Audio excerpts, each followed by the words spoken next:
Hola amigos de Rigor, ¿qué tal? ¿Cómo estáis? En este vídeo vamos a ver lo que es la inmutabilidad y vamos a discutir sus beneficios y sus desventajas al respecto de un objeto. Como ya conocéis, ya tenemos nuestra clase de temperatura que podéis ver aquí y queremos agregar un nuevo comportamiento. Queremos poder sumar dos temperaturas, de tal manera que si tengo una temperatura de 50 grados y sumo otra temperatura de 50 grados, al final obtengo una temperatura de 100 grados. Es tan sencillo como eso. Entonces vamos a ver un poco cómo se plantearía. Vámonos al test, lo primero, y vamos a escribir lo que sería su comportamiento. Copiamos un test existente, creamos y try to sum two mesos. Dejar hacerlo un poco a lo bruto primero y luego iremos discutiendo. Imaginad que tenemos una temperatura. Temperature take de 50 grados. Aquí tenemos una temperatura. Imagina que vamos a hacer lo mismo con la temperatura B y queremos a la A sumarle el contenido de B. Y luego nos encantaría preguntar que la medida $A de este tipo de temperatura fecha measure son iguales. Eso sería un poco la lógica, ¿no? Aparentemente tiene bastante sentido. Entonces, vamos a darle la implementación correspondiente. Vamos a crear el método. Vamos a crear el método aquí. Public function at. Vamos a crear un objeto de tipo de temperatura.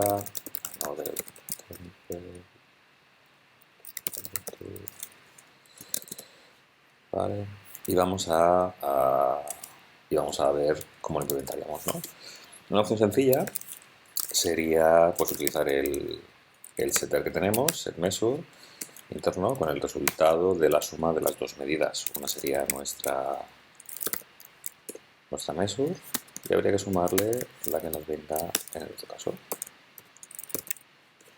Vamos a colocar un poquito así mejor para que el objeto no moleste. ¿Vale? Este test, vamos a ver si esto pasa.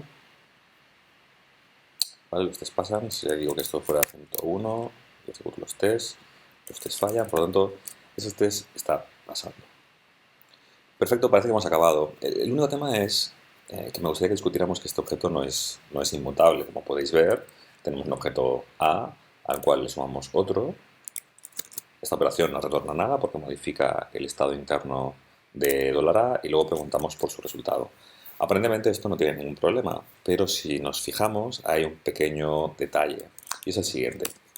Imaginad que tenemos otra clase que no tiene nada que ver con nosotros, a la que vamos a invocarle un método optimize temperature y le vamos a pasar el objeto temperatura. ¿Vale?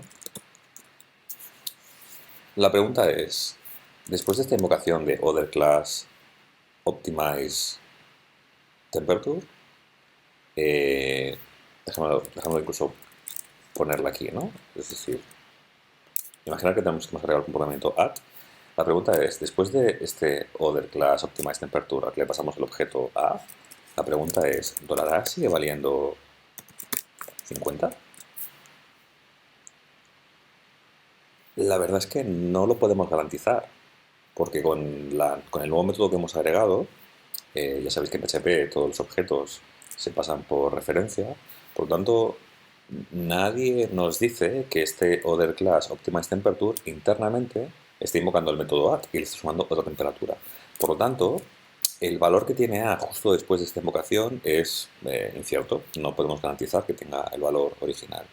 Y eso no es especialmente agradable porque se pueden provocar algunos casos extraños. Si queréis algunos ejemplos, os sugiero que miréis la clase datetime que tiene PHP, que tiene dos variantes, la datetime y datetime immutable. Pues datetime, si trabajáis un poco con ellos, si traéis por fechas, si hacéis incremento de rangos, etc., cada vez que ocurre sobre la misma entidad datetime, a veces ocurre que no tienes el resultado que esperabas porque han habido invocaciones intermedias que han cambiado su contenido. Por lo tanto, vamos a intentar comprobar, o vamos a intentar hacer que esta clase sea inmutable, que este tipo de comportamientos no ocurran, ¿no? Entonces, ¿qué cambios tendríamos que hacer? Vamos a verlo. Si vamos aquí, add, el método add, esto lo borramos.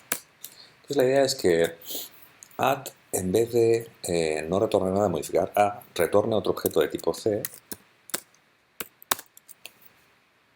que sea una temperatura, una nueva temperatura completamente. Así que vamos a ver cómo lo podemos hacer. En este caso ya no nos serviría hacer el set measure, sino que nos tocaría retornar self, nos tocaría retornar una nueva instancia de self en la cual el resultado fuera efectivamente la suma de los dos. Vale. En este sentido, nos retorna la instancia que queremos y entonces podríamos comprobar que C, el valor de C es 100. Vamos a ver si los test pasan. Correcto. Si ponemos 101, no pasan. Y si vamos a poner 100, los test vuelven a pasar. Vale, fantástico. Sea como sea, nuestro trabajo aquí no ha acabado todavía. Y es que tenemos que garantizar que $C y $A son instancias diferentes. ¿Por qué? Porque si no podría ocurrir que por error o por confusión alguien en vez de retornar una nueva instancia estuviera retornando $dis, haciendo fluent interface. ¿Sabéis esto de hacer setters y retornar el dis para que se puedan acumular las llamadas? Pues no tenemos manera de diferenciar si el valor de retorno es el mismo objeto o es un objeto nuevo. Así que en este caso, en los tests, también nos interesa garantizar no solo que la suma de los dos valores es 100, sino que además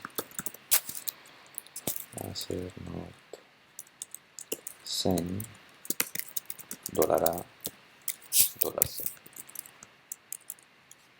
Incluso si queréis, podéis garantizar que tampoco es a ser not same,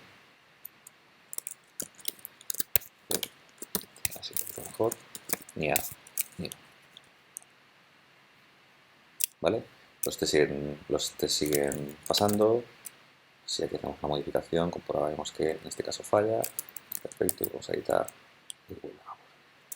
Por lo tanto, primero, la inmutabilidad tiene mucho sentido para evitar ese tipo de casos en los que una vez instanciado el objeto se le pasa algún otro método, algún otro objeto o alguna llamada y no sabemos muy bien lo que van a hacer internamente.